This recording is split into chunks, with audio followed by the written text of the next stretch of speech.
الله من الشيطان الرجيم بسم الله الرحمن الرحيم الحمد لله رب العالمين الحمد لله وحده الحمد لله فاطر السماوات والأرض الحمد لله الذي جعل الظلمات والنور اللهم صل على محمد وعلى آل محمد كما صليت على إبراهيم وعلى آل إبراهيم إنك حميد مجيد. تو بھائیوں اور دوستوں، میں یہاں آپ سے توحید کی اقسام کا بیان کروں گا۔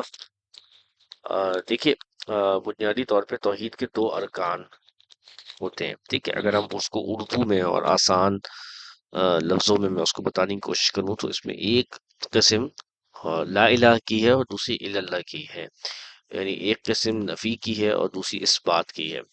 تو جو اس کی دوسری قسم ہے یا دوسرا رکن جو ہے ایکچولی، پہلے رکن تو لا الہ ہے اور دوسرا رکن الا اللہ ہے۔ تو الا اللہ جو ہے اس کی پھر تین اقسام ہے، یعنی توحید اثبات جو ہے، جو جس میں اقرار ہے ایکچولی، وہ اس کی تین اقسام ہیں، جو سمجھانے کے لیے علماء نے اس کو بیان کیا اس طرح سے، ٹھیک ہے۔ یعنی اسلاف علماء میں سے، ٹھیک ہے۔ اب اس میں پہلی قسم آتی ہے توحید ربوبیت، اور پھر آتی ہے توحید الوہیت، اور پھر توحید اسماء و صفات۔ تو توحید ربوبیت کیا ہے؟ یعنی اللہ سبحانہ و تعالیٰ کو رب ماننا، یہ ماننا ہے کہ اللہ نے ہر چیز کو پیدا کیا ہے، ٹھیک ہے۔ اس کی بہت ساری دلائل ہیں قرآن مجید میں کہ اللہ سبحانہ و تعالیٰ فرماتے ہیں قل اللہ خالق کل شیء، ٹھیک ہے۔ آپ فرما دیجئے کہ اللہ نے ہی ہر چیز کو پیدا کیا ہے، ٹھیک ہے۔ واللہ خلقکم وما تعملون، اللہ نے تم کو پیدا کیا اور تم جو کرتے ہو اس کو بھی اللہ نے پیدا کیا ہے، ٹھیک ہے۔ تو یہ ساری آیات اس بات کے اوپر دلیل ہیں کہ ہر چیز کا خالق اللہ سبحانہ و تعالیٰ ہے۔ تو یہ جو ہے اللہ سبحانہ و تعالیٰ کی صفت خاصہ، یہ توحید ربوبیت کہلاتا ہے، ٹھیک ہے۔ دوسری قسم اس کی آتی ہے توحید الوہیت، یعنی توحید اس بات کی دوسری قسم توحید الوہیت ہے، یعنی توحید عبادت بھی کہتے ہیں اس کو، کہ یعنی عبادت صرف اللہ کی جائے گی، ٹھیک ہے۔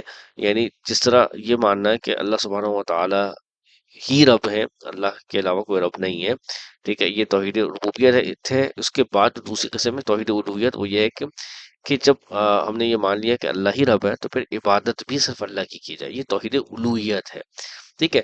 تو یعنی اس کی بھی بہت ساری دلائل ہیں کہ اللہ سبحانہ و تعالیٰ فرماتے ہیں ایاک نعبد و ایاک نستعین، کہ اللہ ہم صرف آپ کی عبادت کرتے ہیں اور صرف آپ سے ہی مدد مانگتے ہیں، ٹھیک ہے۔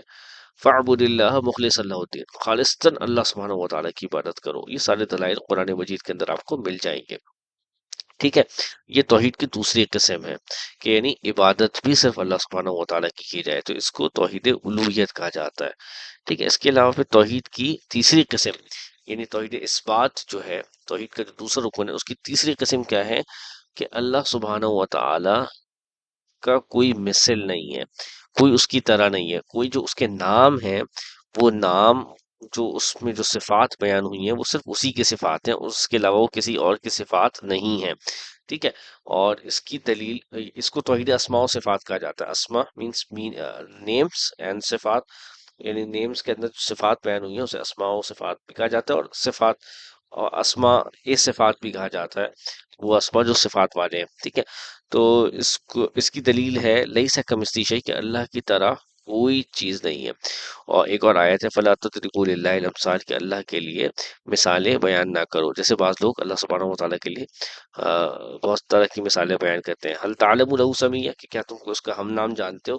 تو یہ توحید اسماء و صفات کا پارٹ ہے کہ بھئی، یعنی ہم جب یہ مانتے ہیں کہ اللہ ہی رب ہے اور جب یہ مانتے ہیں کہ اللہ ہی کی عبادت کرنی چاہیے، تو جو اس کے اسما ہیں اور جو صفات ہیں اس میں بھی ہمیں یہ ماننا چاہیے کہ اس میں بھی اس کا کوئی شریک نہیں ہے اور وہ اکیلا ہے، یعنی جو اس کی صفات ہیں وہ صرف اسی کی ہیں، یعنی جو اس کے ناموں کے اندر بیان ہوئی ہیں، جو اس کے نام ہیں وہ صرف اسی کے ہیں، اور جو اس کے ناموں کے اندر جو صفات ہیں وہ اس کے علاوہ کسی اور کی صفات نہیں ہو سکتی، یعنی کیونکہ کوئی بھی اس کی طرح نہیں ہے۔